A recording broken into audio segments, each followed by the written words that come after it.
This week is an excellent week for the future of the Union, blotted by the blood of the innocent. Lincoln takes action to reconstruct the southern United States, increase the army, and end a terrible policy. Congress works to fix army command, paving the way for new leadership. Rebels in desperation move to extreme steps, but none of this compares to the battles and campaigns that define the carnage of conflict.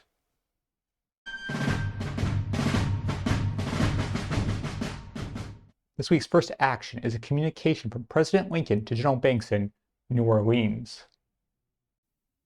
At liberty to adopt any rule which shall omit to vote any unquestionable, loyal, free state men and none others. And yet I do wish they would all take the oath. Do you think Banks will follow through with the orders, or will he drag his feet to keep his stubborn hold on Louisiana? Now for February. It begins with Lincoln using the powers granted him by Congress via the Conscription Act to call on 500,000 draftees to join the Army by March 10th and fight for 3 years. The anger around the draft has dramatically subsided since the deadly riots in New York last summer. Not that those drafted will be happy or enthusiastic. After making that public proclamation, Lincoln oversaw the quiet return of emancipated slaves from the colony of bigotry. Colonization, the plan of moving African Americans elsewhere, has failed Lincoln. Not that he ever fully embraced it. Yes, I know Lincoln and colonization is a touchy subject, and I just ran through it, but we have more intrigue to get to. Congress is doing more than just giving Lincoln powers. On the 1st, the House voted 96-41 to reinstate the rank of Lieutenant General, a position not used since George Washington. Winfield Scott was a brevet Lieutenant General, but that's purely honorary. And who would get this rank? Congress has only one person in mind: Grant. Not me, Banks, or, well, this is another Major General, Gilmore? Meade is too new, Banks is too unsuccessful, and crap, forgot the third one already. Now for battle in Smithfield, Virginia. Smithfield is right by Hampton Roads, making it a tempting target for the Union Navy. Shutting down Hampton Roads could neutralize any threat to the North Atlantic Blockade Squadron. A joint Navy-Army assault was planned, which began on the 31st, but the plan fell apart almost immediately. Rebels ambushed Federal infantry at a cotton mill, forced to retreat to Smithfield, and assaulted by a reinforced Confederate army.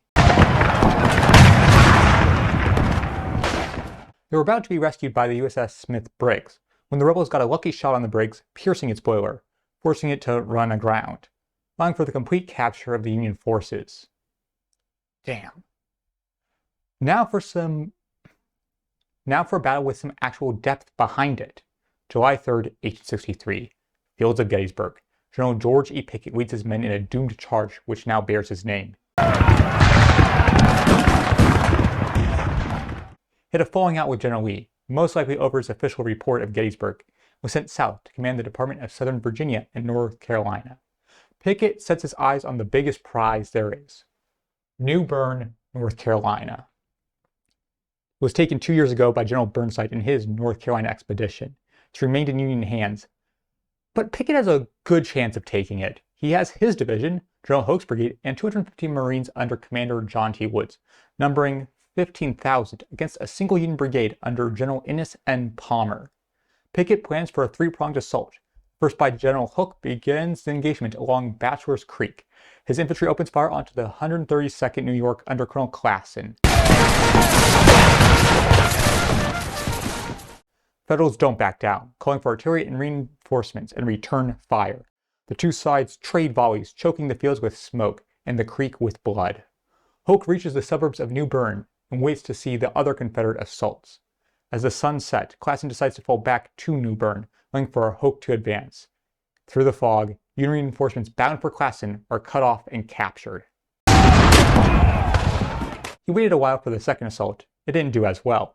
Rebel General Seth Barton advanced against the 17th Massachusetts, crossing the Trench River. He soon withdrew across it with his tail in between his legs after Union artillery unleashed its first salvos. Barton panicked, thinking he faced a more significant force than he did. The third assault under Colonel James Deering goes about as well, advancing across the Nassau River, seeing the Bluecoats Fortress Anderson, and running away. Pickett's assault has failed. He decides not to plan an assault, but also not to withdraw. He has the numbers to play it slow. No doubt his caution is bred from the memories of July. The next day, Commander Woods decides to show off. He is connected. Grandson to Zachary Taylor, nephew to Jefferson Davis. He has been around the Confederacy fighting at Hampton Roads against the Monitor, defending the coast of Virginia. But Woods needs to prove to his men he is worthy of command. He takes his Marines and decides to wrestle control of a Union gunboat, the USS Underwriter, in the harbor. What is even crazier is he does it. The sailors are taken by surprise as the Wood Marines engage in hand-to-hand combat. After killing the acting commander, they take control of the vessel, with the remaining crew fleeing. Now he has the ship. What is he supposed to do? The steam is not up, so he can't move. Throw cannons open fire, telling him to leave. So he sets the USS Underwriter on fire and returns to camp. Despite the unusual event, Pickett loses heart and retreats on the 4th. The Union suffered 13 killed, 26 wounded, and 364 captured or missing. The rebels claimed only 45 killed or wounded, but does anyone believe that? The aftermath of the battle sees Pickett at his worst. He has captured over 300 Union soldiers and wishes to make them pay. 22 men are singled out, all of North Carolinian origin. Pickett claims they all deserted. In actuality, only 2 had ever served in the Confederate Army, the rest only in the Home Guard of North Carolina, which without their consent was organized into the overall rebel army. None of these charges are legal, but that doesn't stop Pickett from having them lined up and giving the order to fire. Make ready, present, fire! The barbarity of Pickett is horrifying, but it won't be reported within the Confederacy's borders. On the 3rd, President Jefferson Davis speaks to the Confederate Congress, claiming discontent and disaffection and disloyalty were only manifested among those who have enjoyed quiet and safety at home. This isn't true. Many of the protesters have lost family members and have witnessed the carnage. But the validity of the statements doesn't matter.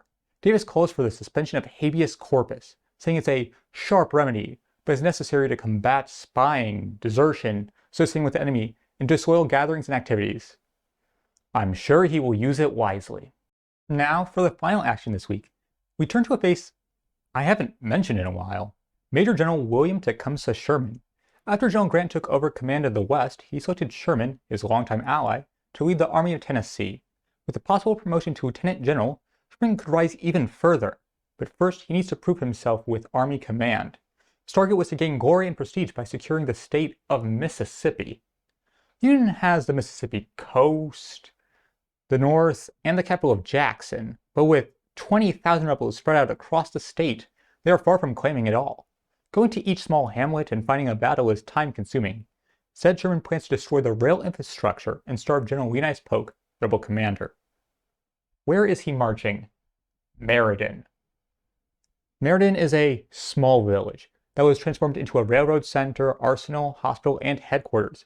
If he takes Meriden, the rebels will be forced to flee. This takes us to the 3rd. Sherman is in Vicksburg with 26,000 men, and his cavalry contingent is under General William Soy Smith, which numbers 7,600. Sherman begins his march ready to take Polk on directly.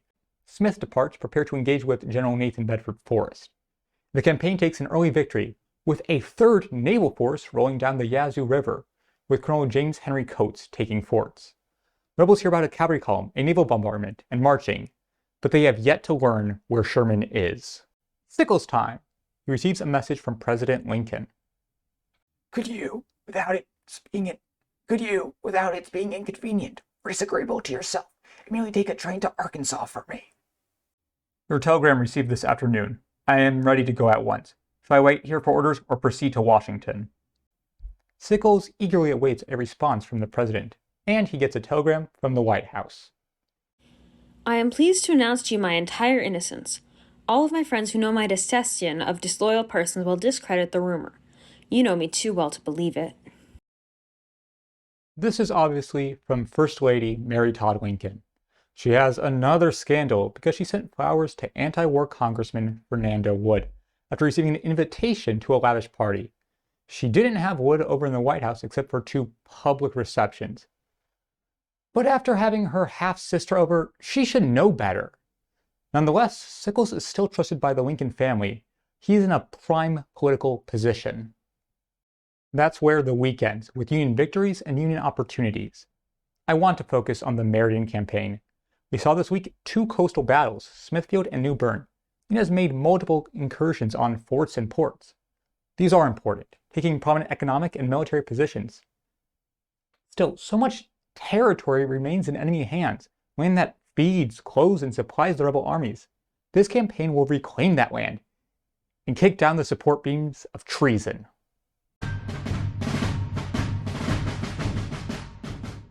Hello, it's the entire Civil War Week by Week team here. I hope you enjoyed this week's video. And if you did enjoy it, please give it a like. And if you have any suggestions, please comment them below.